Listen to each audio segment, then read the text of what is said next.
Are you tired of feeling stuck, exhausted, and haunted by past trauma? What if I told you that in the next roughly 20 minutes, you could uncover 5 powerful steps that can literally change your healing journey forever? Well, stick around because your life deserves a breakthrough. Welcome to Hey Tabby, the podcast where we talk about the hard things out loud with our actual lips. We'll cover all kinds of topics across the mental health spectrum, including how it intersects with the Christian faith. Nothing is off limits here, and we are not take 2 verses and call me in the morning.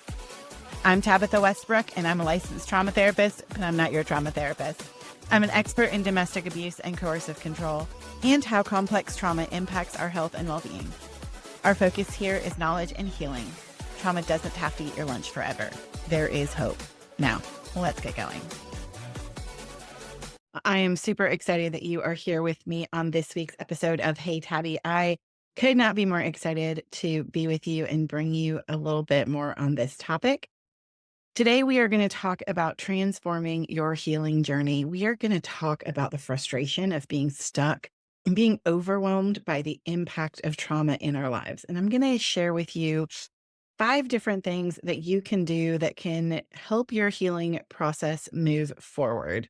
Some of these might seem super common sense, and some may seem like, oh gosh, I've never thought about it this way before.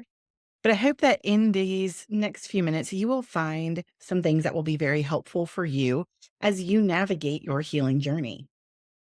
So the first thing might sound super obvious, but for some people, it really isn't. The first thing you need to do is recognize and name your experience. Now, for some of you, you're going, ma'am, I already know my experience. I know what's happened to me. But some people don't. They don't realize that they have been a victim of coercive control. They don't realize that they have been in abusive structures. And they don't realize the impact it's having on them in the present moment. It's really not uncommon for someone to sit across from me in my office and say, I am just super anxious, and I think I just need to learn how to put that behind me. The Bible says, do not fear, and I don't understand why I can't do that. And then as we dive in, we find out there is a trauma history, either currently, presently going on for them or in the past. And their reactions make a lot of sense, but they didn't put together that they had had an experience or that something had happened that they needed to name. It really is important to identify it and accurately name it for yourself because we tend to have a hard time articulating trauma and articulating its impact on us. Being able to get to the place where we say it out loud to another person is incredibly helpful. Now, it doesn't mean that you have to share every single detail of your trauma story or anything like that. But what it does mean is that you need to be able to say, oh, this thing here, this really happened. This happened to me. There are all kinds of symptoms that happen that we sometimes don't realize are trauma related.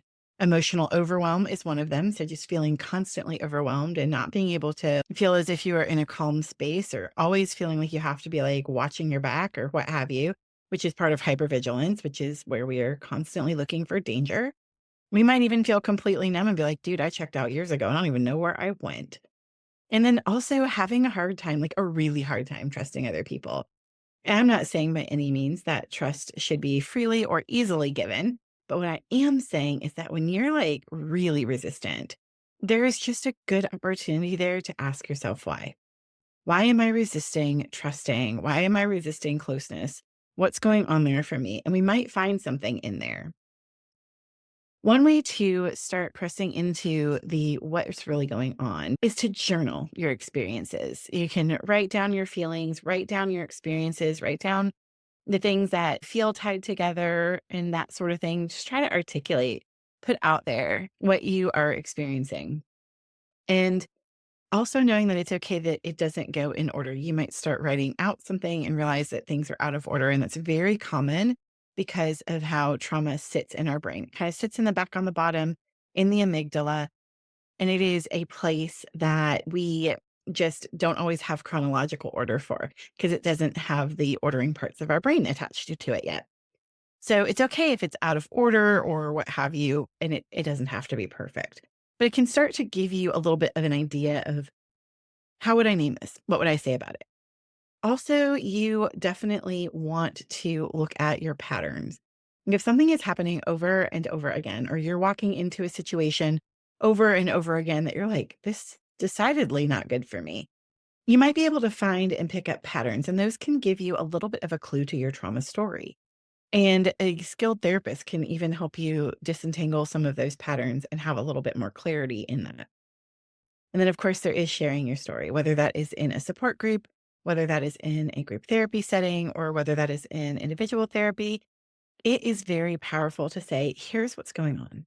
I'm not entirely sure how to disentangle it. I'm not entirely sure how to even make sense of it, but I would love to just tell it, or what parts of it I can tell. And again, you don't have to say all the things. That is something I think when we talk about sharing stories, that can be a bit scary when you're not ready exactly to see your own story. And then somebody is like, oh, yeah, go share your story. You're like, no, I don't want to. And I totally understand that. So you always get to pick your own pace. But sharing aspects and starting to put your story out there so you can begin to make sense of what's going on for you is really important. Step two is to understand the impact of the trauma on you. And we have talked about this a little bit in other episodes, but trauma really does impact us physically, emotionally, and spiritually. When we've had a big traumatic event, it rattles us, it rattles all of us. And so, if it was a physical trauma, if there was physical aspects of that trauma, or if it caused a physical reaction for us, like coercive control as an abuse. Coercive control causes physiological changes and things to happen inside of us that it's really important to recognize. And so there are things like autoimmune disorders, anxiety, the effects of chronic stress on our bodies, joint pain, all sorts of stuff can happen because of the impact of trauma on us. Again, it also can harm our relationships. It can keep us from really being able to connect deeply and really have the life that we are hoping for. We almost become a little bit of a hermit at times, or at least parts of us do. So you might be the social gregarious butterfly that is out there. And when you are at home, you're really withdrawn. Or even when you're out there, there's only like part of you out there. You're afraid to give your whole self to a situation or to an event and really just be all of who you are because you're afraid of what will happen if you enter into those spaces. And that is a direct result of trauma.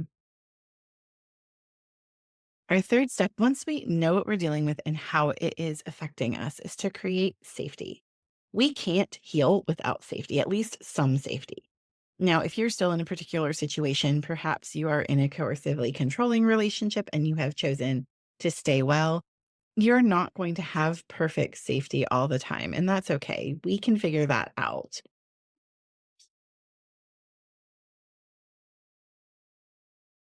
And creating safety really is paramount because you really can't heal without safety. We won't. We're going to be so busy trying to keep ourselves safe that healing isn't going to be possible. That can be a little bit tricky if you are still in a destructive situation. It can be really hard to have that felt sense of safety.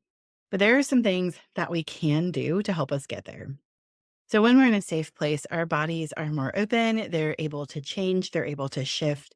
They're not constantly in that fight, flight, freeze, fawn, or flop state. They are able to take in new information.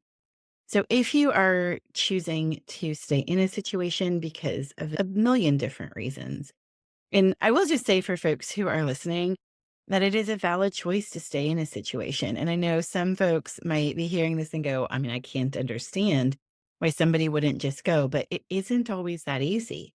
There are financial considerations, sometimes kid considerations, and safety considerations. So, there are nuanced ways to talk about this, and we don't have time in this podcast, but I would encourage you to get additional information and training. But just walking away isn't quite easy. So sometimes we have to learn to feel as safe as possible in the situation we're in.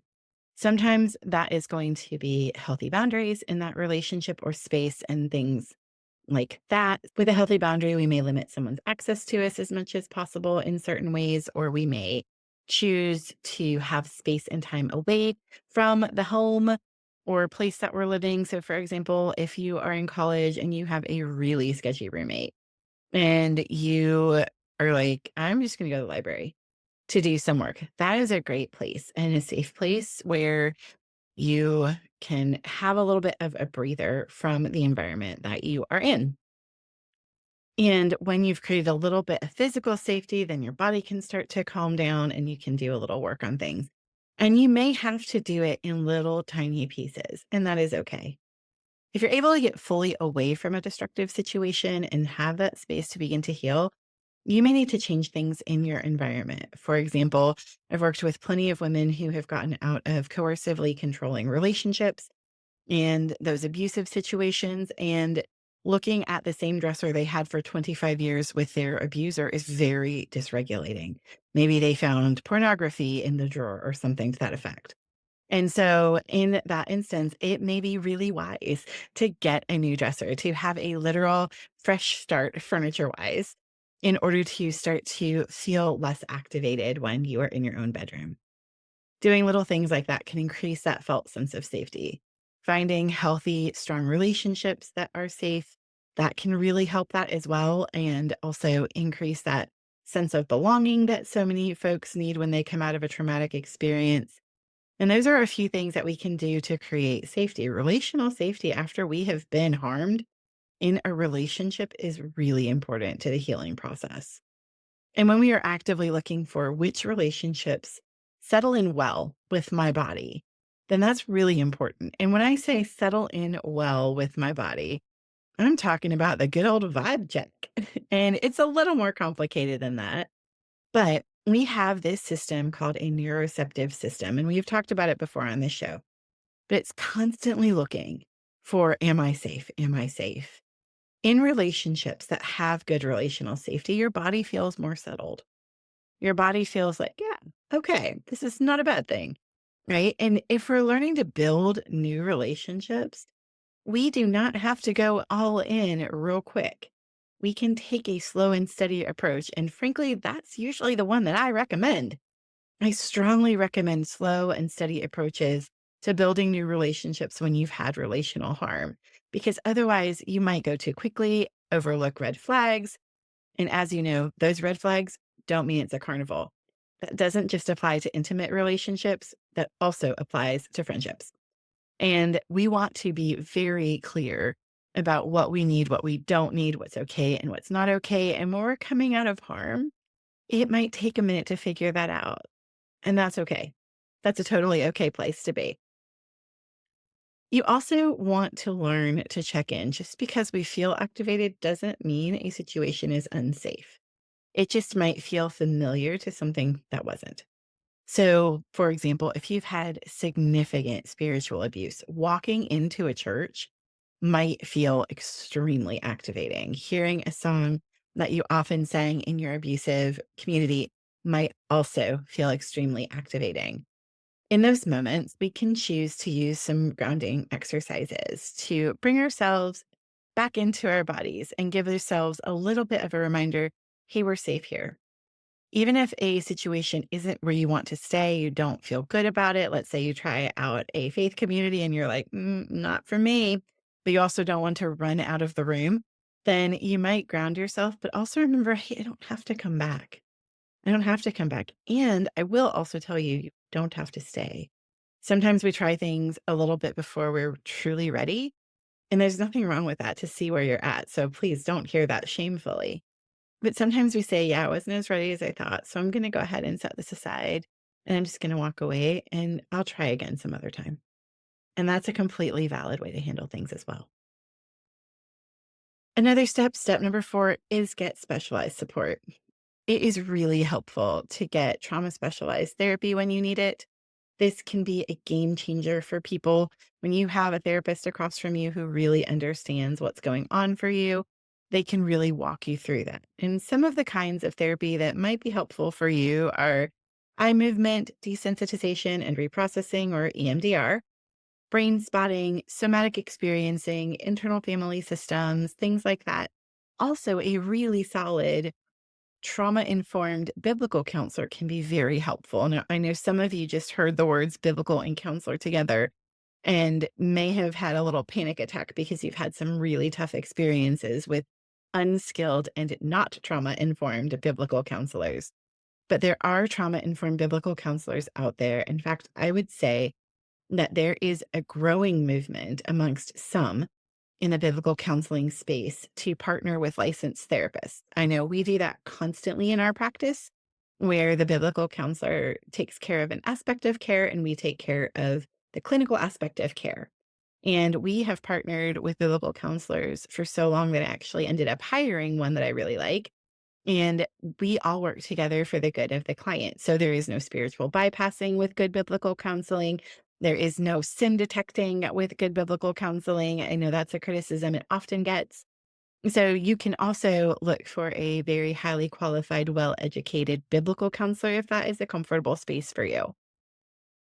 There are ways to know if someone is a good biblical counselor or good licensed counselor because just because you have one or the other doesn't mean that they're good. And the first thing I will say is ask questions. And as a trauma survivor, it is so hard to ask questions because we're taught we're not allowed. We're not allowed to question our abuser. But asking good questions can be extremely powerful. So, where did you get your training? What is your understanding of coercive control if that's what you're dealing with? What is your understanding of religious abuse or religious trauma? How will you respond to me if I tell you I don't know what I believe right now? And that's a really common one when someone has been spiritually abused. They really don't know what they believe. What they believe has been upended by the abuse and getting out of the abuse. So if you are a counselor that constantly refers to scripture or is quoting chapter and verse or praying with clients, it could be very off putting to a client who has been spiritually traumatized. So in our practice, for example, we do not do any of those things unless a client asks us to. We will ask for permission if we want to use a scripture or things of that nature, just to make sure that the client feels safe and cared for and that their wishes and needs matter. If someone is coming to you and saying, I don't know what I believe because of what I've been through, then it's really important to honor asking the counselor what their understanding is, how much of it they do, what are the outcomes that they see? Do people that come to you get better? And oh, and this is another thing, right? Because I think that a lot of counselors are really, really good, which is wonderful. And some are going to tell you they can do things they can't exactly. And so asking you, how do you see people get better? What does it look like? Is really helpful. I can answer that question easily. I know what it looks like when my clients get better. I know what it looks like when my clients are meeting their goals. I know exactly what it looks like because this is what I do all the time.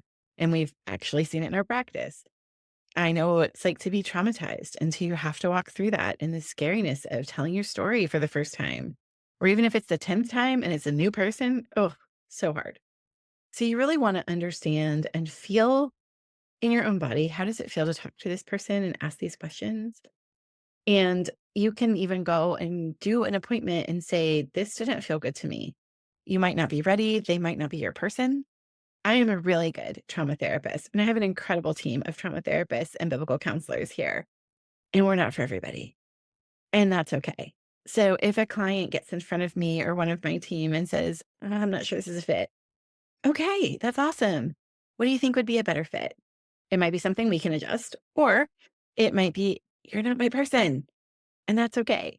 And so then we will help you find your person who is a better fit for you. And we'll do our best to help you find the right fit because that really does matter. So it's okay to go into a session and say, not my person. It's okay. And any good therapist or biblical counselor is not going to be upset. They're going to say, I get it. And I want you to have what you need. Let me help you get there. Also, I really do want to normalize and just give you some validation that starting therapy, whether that is group therapy, whether it is a support group, whether it is one on one therapy, whether it is biblical counseling, is so hard.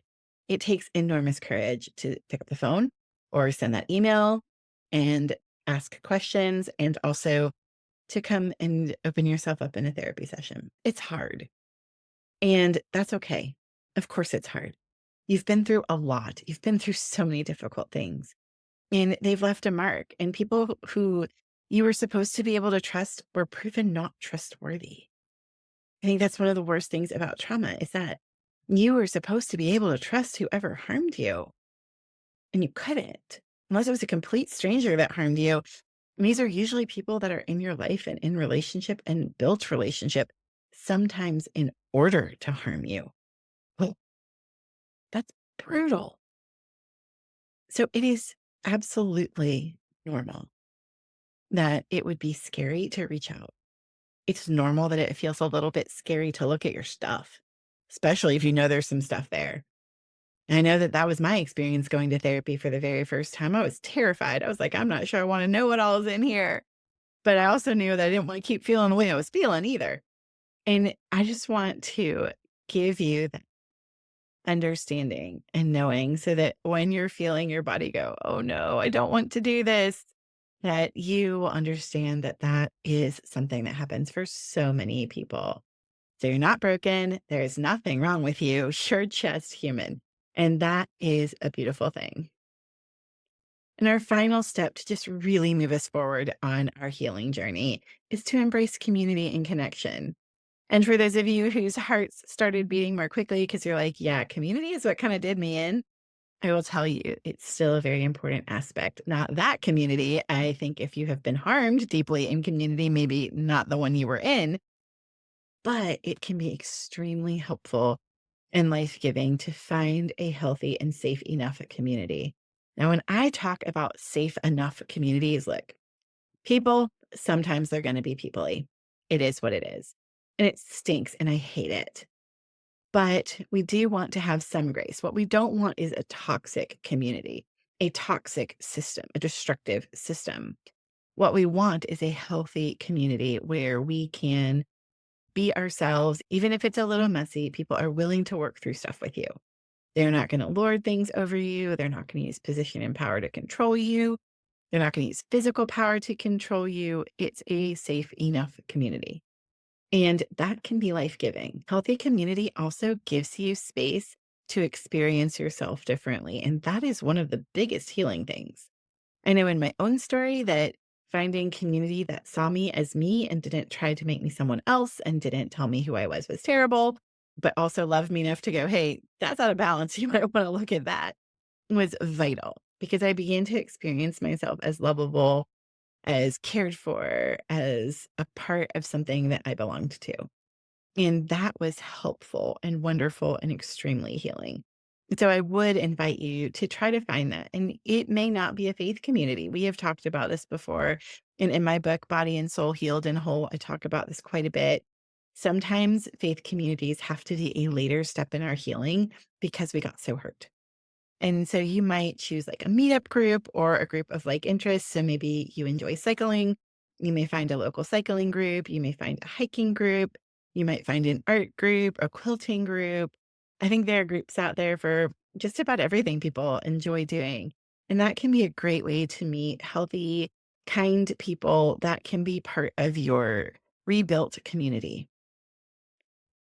And there is something special about being in a survivor community. Support groups are excellent for this. You don't have to over explain your story. They aren't going to go, yeah, but this, but you know that you're already understood because these are people who have been through similar things.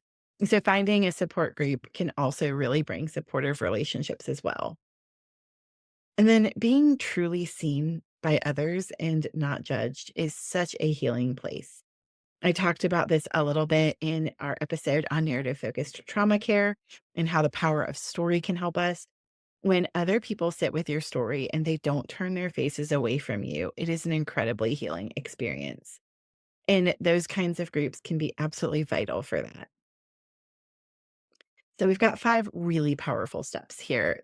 And just to remind you, we have to recognize and name our experience of trauma. We need to understand how that trauma has impacted us. We need to do our best to create safety both inside our own bodies and also around us when possible. And I will just go back to saying that safety in our own bodies really comes from having a very good, present moment mindfulness grounding practice, whatever you find is best for you. to just help you have that internal sense of calm and groundedness and regulation. Then we talked about finding specialized support, whether that is a therapist or a support group, and just knowing it is going to be hard to take that step, but it can be so worth it. And we ended with the importance of community and connection. We came into this world looking for others, looking for us. That is a quote from Kurt Thompson. It is so true, particularly if we had trauma as a young kiddo. We have attachment issues. The people who were supposed to care for us did not. And that is something that only community can help us heal. So I hope that these things are really helpful. I will invite you to think about what is one of these steps I can take today for myself to change my experience and to begin to heal. When you come up with that step, I would like to invite you to write it down and make sure that you do it. Put it on your calendar. It doesn't have to be huge. It can be the tiniest little slice, but even the tiniest step moves you forward. And I believe that you can absolutely do that. Like we say in our introduction, trauma does not have to eat your lunch forever. And I know that there are going to be some of you who are listening who feel like, man, it has eaten my lunch, my breakfast, my dinner. Might have eaten like just everything in the fridge, to be honest with you. And I hear you and I get that, but it doesn't have to be that way. It is possible to heal one step at a time, one moment at a time. Thank you so much for listening to this week's Hey Tabby. If you have any questions, please feel free to reach out. I will see you again here next week. Thanks for joining me for today's episode of Hey Tabby. If you're looking for a resource that I mentioned in the show and you want to check out the show notes, head on over to tabithawestbrook.com/Hey Tabby. That's HEYTABI, and you can grab it there. I look forward to seeing you next time.